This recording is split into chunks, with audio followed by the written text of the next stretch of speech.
is up, Pokemon Masters? This is Reen Bean Fighting Machine, aka Renopolis, aka Justice Nova, here to bring you a Pokemon Sword and Shield singles ranked battle 3v3 format Pokemon team. I can tell you from my experience, I've climbed the ladder very effectively with this team. I think it's something you really want to try out. I'm going to put a rental code in the box below. I want you to let me know what you think, and if you like this team, give me a like. We've got Arcanine with safety goggles, Togekiss with leftovers, Tyranitar with weakness policy, Scizor with choice band, Dragapult with choice specs, and Slowbro with assault vest. You'll notice that this is an offensive team with some defensive core action going on here. This set of Pokemon aims to break down your opponent's walls and win a pretty quick and decisive game. So let's start out with Arcanine.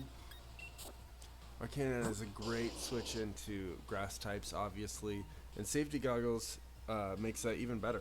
He just lets you switch into Sleep Powder and Spore from Pokemon and just not care at all, and then threaten them with super effective Flare Blitz or hit one of their switch-ins with close combat or Wild Charge. Arcanine is a great 1v1 Pokemon in a lead with Intimidate. He's great at knocking a Pokemon down to their sash and then picking them off with extreme speed. For that reason, I sacrifice speed investment to run HP to give Arcanine the bulk that he really enjoys. He's got full attack in Adamant Nature, Flare Blitz, Coast Combat, Wild Charge, Extreme Speed, gives us some nice coverage. Next Pokemon on our list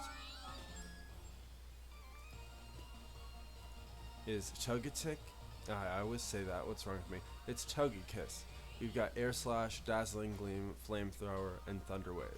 And immediately, I'm sure a lot of you see that this is a tried and true flinch hack set aimed to make your opponent quit the game from frustration as opposed to getting dunked on. So Flamethrower offers some nice coverage on Pokemon that might switch into Togekiss's attacks like Excadrill.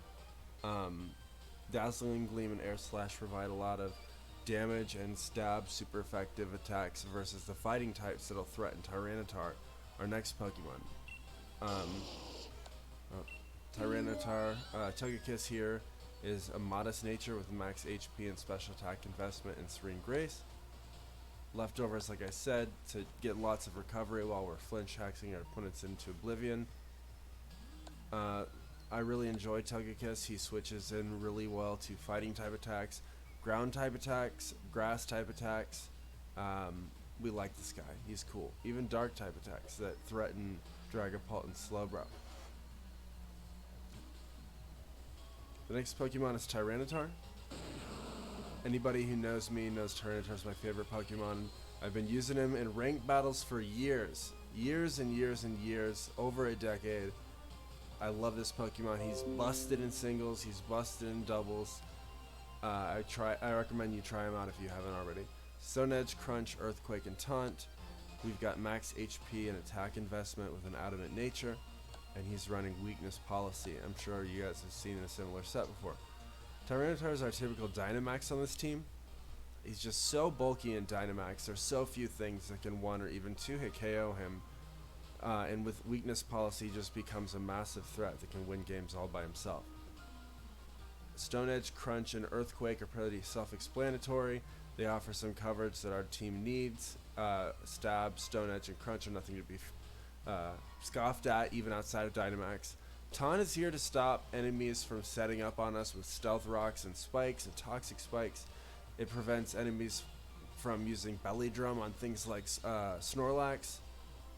It's just all around really nice to stop Trick Room users. I think that you should consider Taunt on here. Iron Head and Fire Punch are also really good. You could consider Fire Punch to hit those things like Ferrothorn and Scizor that might switch in on you, but we have so much fire type coverage on this team that I don't think it's necessary, and you can make those calls in team preview. The next Pokemon we've got here, Scizor.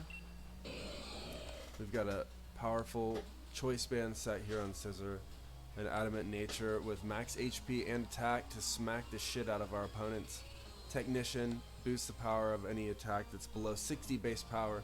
We got Iron Head, Bullet Punch, U-Turn, and Superpower.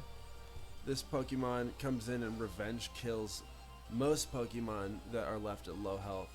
He also works as a very awesome defensive pivot, switching in on attacks that our team doesn't like and then U-turning out to reposition against our enemy's switch-in. This Pokemon only has one weakness. Our team switches into that weakness very well with 4 Pokemon resisting fire type attacks.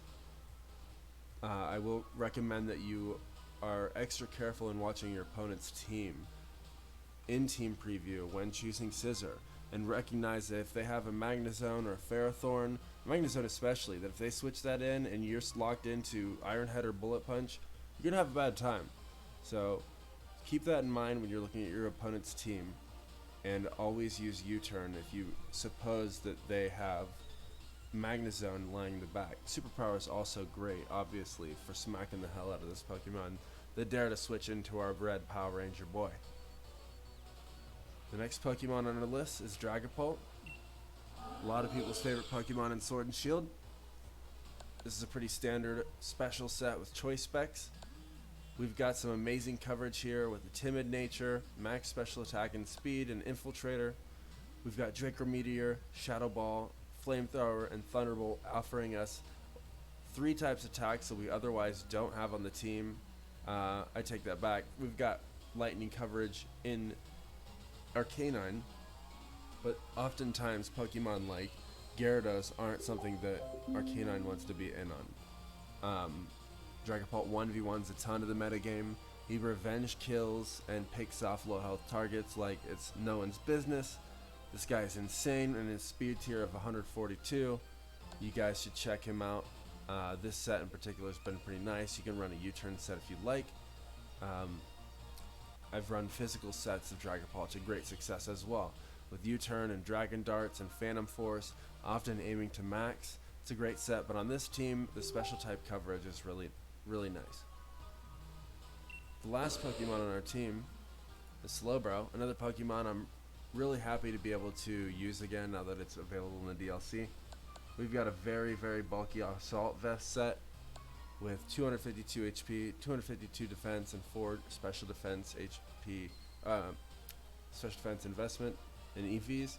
We've got Regenerator to help us heal when we switch out. Another amazing defensive pivot in opposition to Scizor's offensive pivot abilities. We've got Scald, Psychic, Ice Beam, and Grass Knot offering amazing type coverage that we don't have on the rest of this team. You won't be needing them that often, but when they do come in handy, you'll be really glad that you did have them. Slowbro survives most physical attacks. He's a monster. He switches in on him, or they come in on him late game, and they can't 2-hit KO him, or he Scald burns a physical sweeper that just neutralizes that Pokemon for the rest of the game. This team overall, like I said, has a lot of capability. It requires some prediction and team select. The lead can often decide a game in these limited 3v3 format battles, so it's really important to read that enemy team and understand all the capabilities. I like to plan for the worst case scenario. I know that no matter what I do, I'm not going to get 3-0'd in any game because I plan for that. My name is Justice Nova. I hope you've enjoyed this video. Let me know what you think in the comments. It's my first team preview, but I've got a lot more to come. Thanks for watching, you guys. I really appreciate it. I'll catch you later. Bye.